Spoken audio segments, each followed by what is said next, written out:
മ്യൂവിങ്ങിനെ പറ്റി നമ്മളൊരു വീഡിയോ ചെയ്തിട്ടുണ്ടായിരുന്നു. അപ്പോൾ അതിൽ ഒരുപാട് ആളുകൾ കുറേ ക്വസ്റ്റ്യൻസ് ചോദിച്ചിട്ടുണ്ടായിരുന്നു.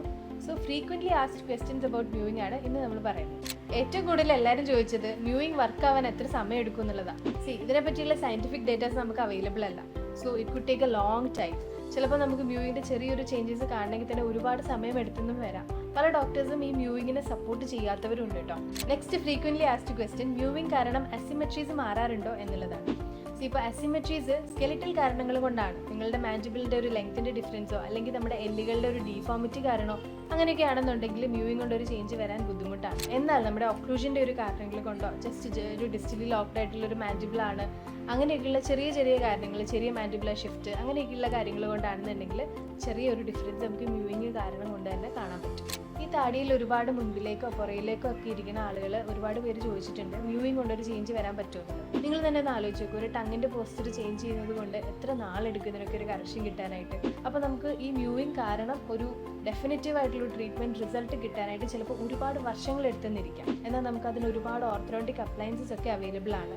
സ്പെഷ്യലി നിങ്ങളുടെ ഏജ് ഒരു 13 to 14 ഇയേഴ്സിന് യങ്ങർ ആണെന്നുണ്ടെങ്കിൽ ഡെഫിനറ്റ്ലി നമുക്ക് കറക്ഷൻസ് ചെയ്യാനായിട്ട് ഒരുപാട് ഓർത്തോഡോണ്ടിക് അപ്ലയൻസസ് ഉണ്ട്. എത്രയും പെട്ടെന്ന് നിങ്ങളൊരു ഓർത്തോഡോണ്ടിസ്റ്റിനെ വിസിറ്റ് ചെയ്യേണ്ടതാണ്. പിന്നെ കുറച്ച് പേര് ചോദിച്ചിട്ടുള്ളത് പല്ലിൽ കമ്പി ഇട്ടിട്ടുള്ളവർക്ക് ഇത് ചെയ്യാൻ പറ്റുമോ, പല്ലിൽ ക്യാപ്പ് ഇട്ടിട്ടുള്ളവർ, റൂട്ട് കനാൽ ചെയ്തിട്ടുള്ളവർ, ഇങ്ങനെയുള്ളവർക്കൊക്കെ മ്യൂവിങ് ചെയ്യാൻ പറ്റുമോ എന്നുള്ളതാണ്. ഇതൊരു പ്രോപ്പർ ടങ് പോസ്ചർ മാത്രമാണ്. ടങ്ങിൻ്റെ പൊസിഷൻ കറക്റ്റ് ചെയ്യുന്നത് എപ്പോഴും നല്ലതാണ്. ആർക്ക് വേണമെങ്കിലും മ്യൂവിങ് ട്രൈ ചെയ്യാവുന്നതേ ഉള്ളൂ. അപ്പോൾ മ്യൂവിങ് എങ്ങനെയാണ് ചെയ്യുന്നതെന്നല്ലേ, ടങ്ങിനെ നമ്മുടെ പാലറ്റൽ പോർഷൻ, അതായത് ഈ ഒരു അപ്പർ ടീത്തിൻ്റെ ബാക്ക് സൈഡിലേക്ക് നമ്മൾ പ്ലേസ് ചെയ്യുമ്പോൾ, എക്സാമ്പിൾ N എന്ന് നമ്മൾ പറയുന്നത്, അപ്പോൾ നമ്മുടെ ടങ് എങ്ങനെയാണോ ഇരിക്കുന്നത് ആ ഒരു പൊസിഷനെയാണ് നമ്മുടെ ടങ്ങിൻ്റെ റെസ്റ്റ് പൊസിഷൻ എന്നും അതിനെയാണ് മ്യൂവിങ് എന്നും പറയുന്നത്. മ്യൂവിങ് ഒരു ഡെഫിനറ്റീവ് ഫേഷ്യൽ ചേഞ്ച് കൊണ്ടുവരും എന്നുള്ളതിലൊരു സയൻറ്റിഫിക് ഡേറ്റ ഇപ്പോൾ അവൈലബിൾ അല്ല. എങ്കിലും ഇങ്ങനെ അസിമെട്രീസ് ഒക്കെ ഉള്ളവരിൽ മ്യൂവിങ് ചെയ്യുമ്പോൾ ഒരു ഇമ്മീഡിയറ്റ് ചേഞ്ചസ് കാണാറുണ്ട്.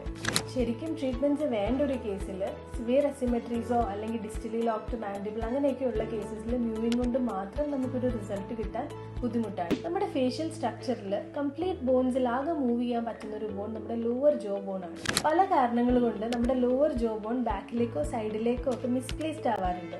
ചിലപ്പോൾ നമ്മുടെ പല്ലുകളുടെ കാരണം കൊണ്ടാവാം, ചിലപ്പോൾ നമുക്ക് അസിമെട്രീസ് എന്തെങ്കിലും ഉള്ളത് കൊണ്ടാവാം.